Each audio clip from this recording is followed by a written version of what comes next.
ನಮಸ್ಕಾರ ಪ್ರೀತಿಯ ವಿದ್ಯಾರ್ಥಿಗಳೇ, ತಮಗೆಲ್ಲರಿಗೂ ಸುಚಿತ್ರಾ ಎಕ್ಸಲೆಂಟ್ ಕ್ಲಾಸಸ್ಗೆ ಆತ್ಮೀಯವಾದಂತಹ ಸ್ವಾಗತ. ಇವತ್ತಿನ ದಿನ ನಾವು 4ನೆಯ ತರಗತಿಯ ದ್ವಿತೀಯ ಭಾಷೆಯಾಗಿರುವಂತಹ ಇಂಗ್ಲಿಷ್ ವಿಷಯದಲ್ಲಿನ ಯೂನಿಟ್ 4 ಟ್ರಾವೆಲ್ ಅನ್ನುವಂಥ ಒಂದು ಪದ್ಯವನ್ನು ಸಂಪೂರ್ಣವಾಗಿ ತಿಳಿದುಕೊಳ್ಳೋಣ. ಈಗಾಗಲೇ ನಾವು ಹಿಂದಿನ ವಿಡಿಯೋದಲ್ಲಿ ಯೂನಿಟ್ 1ರಿಂದ ಯೂನಿಟ್ 3ರವರೆಗೆ ಹಾಗೆ ಅದರ ನಂತರದಲ್ಲಿ ಬರುವಂಥ ಸ್ಟೋರಿಗಳನ್ನು ಕೂಡ ನೋಡ್ತಾ ಬಂದಿದ್ದೇವೆ. ಯಾರಾದರೂ ಆ ವಿಡಿಯೋಗಳನ್ನ ನೋಡಿರಲಿಲ್ಲ ಅಂದರೆ ನಮ್ಮ ಚಾನಲ್ಗೆ ಹೋಗಿ ಆ ಒಂದು ಯೂನಿಟ್ 1ರಿಂದ ಯೂನಿಟ್ 3ವರೆಗೂ ಇರ್ತಕ್ಕಂತಹ 4ನೆಯ ತರಗತಿಯ ದ್ವಿತೀಯ ಭಾಷೆ ಇಂಗ್ಲೀಷ್ನಲ್ಲಿನ ಎಲ್ಲ ಪಾಠಗಳನ್ನು ನೀವು ನೋಡಬಹುದು. ಹಾಗಾದರೆ ಇವತ್ತಿನ ದಿನ ನಾವು ಯೂನಿಟ್ 4 ಟ್ರಾವೆಲ್ ಅನ್ನುವಂಥ ಈ ಒಂದು ಪದ್ಯದ ಸಂಪೂರ್ಣ ವಿವರಣೆಯನ್ನು ಇವತ್ತು ನಾವು ತಿಳಿದುಕೊಳ್ಳೋಣ. ಹಾಗೆ ಇದರಲ್ಲಿ ಬರುವಂತಹ ಅನೇಕ ಹೊಸ ಪದಗಳ ಅರ್ಥಗಳನ್ನು ಕೂಡ ನಾವು ಒಂದೊಂದಾಗಿ ತಿಳಿಯುತ್ತಾ ಹೋಗೋಣ ಬನ್ನಿ. Unit 4 travel, listen, recite and enjoy. Travel ಅನ್ನುವಂಥ ಒಂದು ಪದವನ್ನು ಕೇಳಿ ಆನಂದಿಸಿ ಅಂತ ಹೇಳ್ತಾರೆ. ಈ ಒಂದು ಪದ್ಯವನ್ನು ಬರೆದವರು ಇನಿಡ್ ಬ್ಲೈಟನ್ ಅನ್ನುವಂಥ ಒಬ್ಬರು ಮಕ್ಕಳ ಕವಿ. ಇವರು ಈ ಒಂದು ಪದ್ಯವನ್ನು ಬರೀತಾರೆ. ಸೇಫ್ಟಿ ಫಸ್ಟ್ ಅಂದರೆ ಸುರಕ್ಷತೆ ಮೊದಲು. ಅರ್ಥ ಆಯ್ತಾ? ಸುರಕ್ಷತೆ ಮೊದಲು ಅನ್ನುವಂಥ ಒಂದು ಅಂಶವನ್ನು ಇಲ್ಲಿ ಈ ಒಂದು ಪದ್ಯದಲ್ಲಿ ಅವರು ತಿಳಿಸಲಿಕ್ಕೆ ಬಯಸ್ತಾರೆ. ನೋಡಿ, up the street I look to see if any traffics near to me.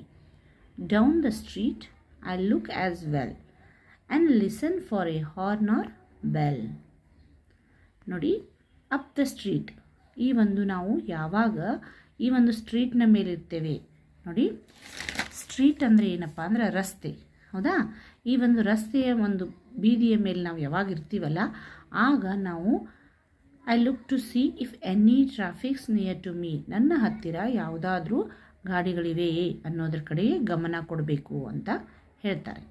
Down the street I look as well and listen for a horn or bell. ನಾವು ರಸ್ತೆಯ ಒಂದು ಪಕ್ಕದಲ್ಲಿದ್ದಾಗ ಆವಾಗ ಏನು ಮಾಡಬೇಕು, ನಮ್ಮ ಒಂದು ಗಾಡಿಗಳ ಒಂದು ಹಾರನ್, ಬೆಲ್ ಅಂದರೆ ಸೌಂಡ್ ಕಡೆ ಲಕ್ಷ್ಯ ಇರಬೇಕು, ಗಮನ ಇರಬೇಕು ಅಂತ, ಕೇಳಿಸ್ಕೊಳ್ತಾ ಇರಬೇಕು ಅಂತ ಹೇಳ್ತಾರೆ. There is something coming, wait a bit, if I run out I may be hit. ನೋಡಿ, ಒಂದು ವೇಳೆ ಯಾರಾದರೂ ಅಲ್ಲಿ ಗಾಡಿಗಳು ಬರ್ತಾಯಿದ್ರೆ ವೇಟ್ ಎ ಬಿಟ್ ಅಂದರೆ ಸ್ವಲ್ಪ ಹೊತ್ತು ಕಾಯಬೇಕು, ನಿಂದಿರಬೇಕು. ವೇಟ್ ಎ ಬಿಟ್ ಅಂದರೆ ಸ್ವಲ್ಪ ಹೊತ್ತು ಕಾಯುವುದು, ನಿಂದಿರಬೇಕು. ಒಂದು ವೇಳೆ ನಾವು ಹಾಗೆ ಓಡ್ತಾ ಹೋದರೆ, ಇಫ್ ಐ ರನ್, ಒಂದು ವೇಳೆ ನಾನು ಓಡ್ತಾ ಹೋದರೆ ಗಾಡಿ ಬರ್ತಾ ಇದ್ದನ್ನು ನೋಡಿನೂ ಕೂಡ ನಿಲ್ಲದೆ ಓಡಿದರೆ ಏನಾಗುತ್ತೆ, ಆ ಗಾಡಿ, ಆ ಒಂದು ವಾಹನ ಬಂದು ಜೋರಾಗಿ ಗುದ್ದುವ ಸಾಧ್ಯತೆ ಇರುತ್ತೆ, ಹೊಡೆಯುವ ಸಾಧ್ಯತೆ ಇರುತ್ತೆ. If I run out I may be hit, ಅದರಿಂದ ಗಾಡಿಯನ್ನು ಒಂದು ಹಾಯಿಸಿಕೊಳ್ಳುವಂಥ ಸಾಧ್ಯತೆಗಳು ಇರುತ್ತವೆ ಅನ್ನೋದನ್ನು ಕವಿ ಇಲ್ಲಿ ಹೇಳ್ತಾರೆ.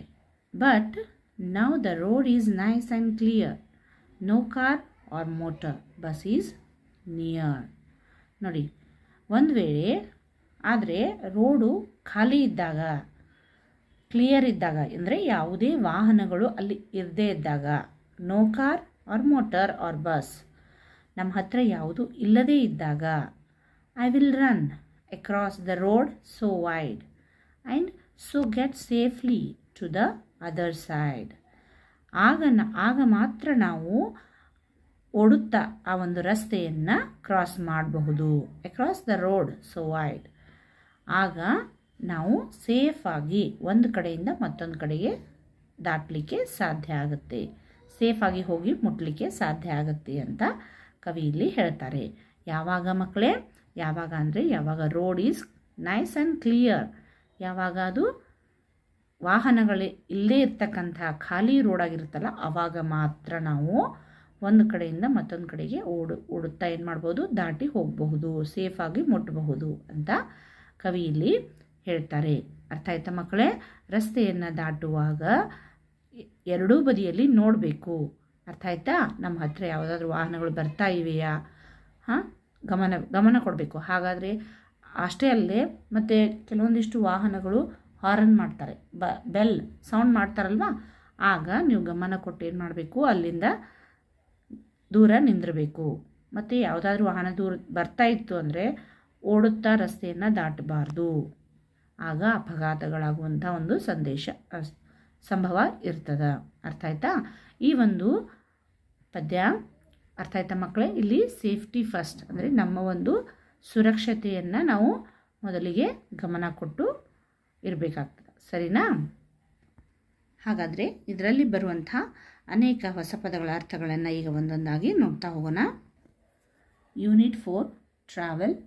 New words. Wait a bit ಅಂದರೆ ಸ್ವಲ್ಪ ಹೊತ್ತು ಕಾಯಿ. ಸ್ಟ್ರೀಟ್ ರಸ್ತೆ, ಬೀದಿ. ಟ್ರಾಫಿಕ್ ಅಂದರೆ ವಾಹನಗಳ ಓಡಾಟ. ಹಿಟ್ ಅಂದರೆ ಹೊಡೆತ. ಕ್ಲೀನ್ ಅಂದರೆ ಸ್ವಚ್ಛವಾಗಿ. ವೈಡ್ ಅಂದರೆ ಅಗಲವಾದ ಅಥವಾ ವಿಸ್ತಾರವಾದ. ಸೇಫ್ಟಿ ಫಸ್ಟ್ ಅಂದರೆ ಸುರಕ್ಷತೆ ಮೊದಲು. ಅರ್ಥ ಆಯ್ತಾ? ಇದರಲ್ಲಿ ಬರುವಂಥ ಅನೇಕ ಈ ಒಂದು ಹೊಸ ಪದಗಳ ಅರ್ಥಗಳನ್ನು ನಾವೀಗ ನೋಡಿದ್ದೇವೆ. ಈಗ ಮುಂದಿನದಾಗಿ ಇದರಲ್ಲಿ ಬರುವಂಥ ರೀಡ್ ಆ್ಯಂಡ್ ಆನ್ಸರ್ ಓರಲಿ. ಈ ಒಂದು ಕ್ವಶನ್ ಆನ್ಸರ್ಗಳಿಗೆ ಏನು ಮಾಡಬೇಕು, ನಾವು ಓರಲ್ಲಾಗಿ ಉತ್ತರಗಳನ್ನು ಕೊಡಬೇಕಾಗುತ್ತೆ. ಇಲ್ಲಿ read and write the answers ಅನ್ನೋಂಥ ಇದೆ ಅಲ್ವಾ, ಇಲ್ಲಿ ನಾನೇನು ಮಾಡ್ತೀನಿ, ಒಂದೊಂದಾಗಿ ಪ್ರಶ್ನೆಗಳನ್ನು ಹಾಗೆ ಉತ್ತರಗಳನ್ನು ಹೇಳ್ತಾ ಹೋಗ್ತೀನಿ. ಎಲ್ಲರೂ ಕೂಡ ಗಮನವಿಟ್ಟು ಕೇಳಿ ಹಾಗೆ ಬರ್ಕೊಳ್ಳಿ. ಇದೇ ಪ್ರಶ್ನೆಗಳಿಗೆ ಉತ್ತರಗಳನ್ನು ನಾನು ಇಲ್ಲಿ ಒಂದು ಟೆಕ್ಸ್ಟ್ ಬುಕ್ನಲ್ಲಿ ಬರೆದಿದ್ದೇನೆ, ಅವುಗಳನ್ನ ನೋಡಿ ಓದ್ತಾ ಹೋಗ್ತೀನಿ. Read and write the answers. First question, why do vehicles have a horn or a bell? To alert the footman on the road to make way for moving vehicles. They have a horn or a bell. Second question, why does the boy in the poem look up the street? What is he looking for? Answer, the boy looks up the street to make sure that there are no vehicles coming up. He is looking to cross the road safely to the other side. Question number 3, when does he go across the road? When the road is nice and clear, there were no cars or motors on the road. He ran across the road. Question number 4 ನೋಡಿ. Question number 3 ವರೆಗೂ ನಾವೀಗ ಆನ್ಸರ್ಗಳನ್ನ ನೋಡಿದ್ದೇವೆ. Question number 4 ಅಲ್ಲಿ some instructions are given below. Tick write the ones that you should follow and cross out the ones that you should not do. Question number 1, drink water while crossing. ನಾವು ರಸ್ತೆಯನ್ನು cross ಮಾಡುವಾಗ ನೀರನ್ನು ಕುಡಿಬೇಕಾ, ಕುಡಿಯುತ್ತಾ ದಾಟಬೇಕಾ? ಇದು ತಪ್ಪು, ಆದ್ದರಿಂದ this is false. Second one, look up and down the street before crossing. ನಾವು ರಸ್ತೆಯನ್ನು cross ಮಾಡುವಾಗ ಅಪ್ ಮತ್ತು ಸುತ್ತಮುತ್ತಲು ಎರಡೂ ಕಡೆ ಎಲ್ಲ ಕಡೆ ನೋಡಬೇಕು, ವಾಹನಗಳು ಬರ್ತಾ ಇವೆಯಾ, ಹೌದಲ್ವಾ? This is right. Question number 3, run across the road without waiting for the vehicles to stop. ನೋಡಿ, ನೀವು ರಸ್ತೆಯಲ್ಲಿ ಗಾಡಿಗಳು ಬರುವಾಗ ಜೋರಾಗಿ ಓಡಬೇಕು, ನಿಲ್ಲದೆ ಓಡಬೇಕು ಅಂತ ಹೇಳ್ತಾರೆ. This is wrong. Listen for a horn or a bell. ಕೇಳಿಸ್ಕೊಳ್ಬೇಕು, ಗಾಡಿಗಳ ಒಂದು ಹಾರ್ನನ್ನು ಕೇಳಿಸ್ಕೊಳ್ಬೇಕು. This is right.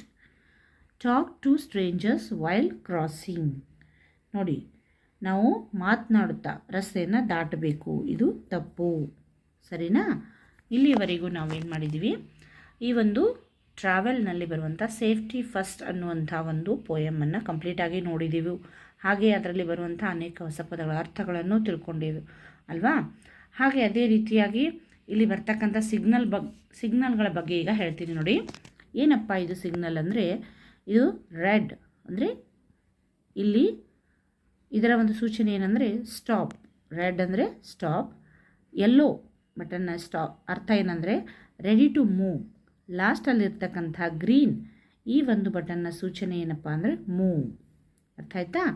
ರೆಡ್ ಅಂದರೆ ಸ್ಟಾಪ್, ಯೆಲ್ಲೋ ಅಂದರೆ ರೆಡಿ ಟು ಮೂವ್, ಅಲ್ಲಿಂದ ಹೊರಡಲಿಕ್ಕೆ ಸಿದ್ಧರಾಗಬೇಕು. ಇನ್ನು ಗ್ರೀನ್ ಅಂದರೆ ಹೊರಡುವುದು, ಅಲ್ಲಿಂದ ನೀವು ಹೋಗಬಹುದು ಅಂತ ಹೇಳ್ತಾರೆ.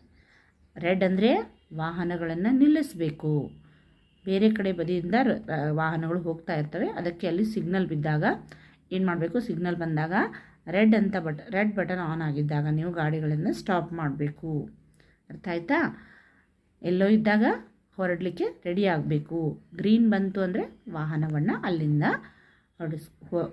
ಹೊರಡಬೇಕು. ಅರ್ಥ ಆಯ್ತಾ? ಸರಿನಾ? ಹಾಗಾದರೆ ಇದುವರೆಗೂ ನಾವು ಇದರಲ್ಲಿ ಬರುವಂತಹ ಅನೇಕ ಪ್ರಶ್ನೋತ್ತರಗಳನ್ನು ನೋಡಿದ್ದೆವು. ಹಾಗೆ ಅದೇ ರೀತಿಯಾಗಿ ಇಲ್ಲಿ ಬರ್ತಕ್ಕಂಥ ಟ್ರಾವೆಲ್ನಲ್ಲಿ ಬರುವಂತಹ ಹೊಸ ಪದಗಳ ಅರ್ಥಗಳನ್ನು ಈ ಒಂದು ಪದ್ಯವನ್ನು ಕಂಪ್ಲೀಟಾಗಿ ಇದುವರೆಗೂ ತಿಳಿದುಕೊಂಡೆ. ಸರಿನಾ?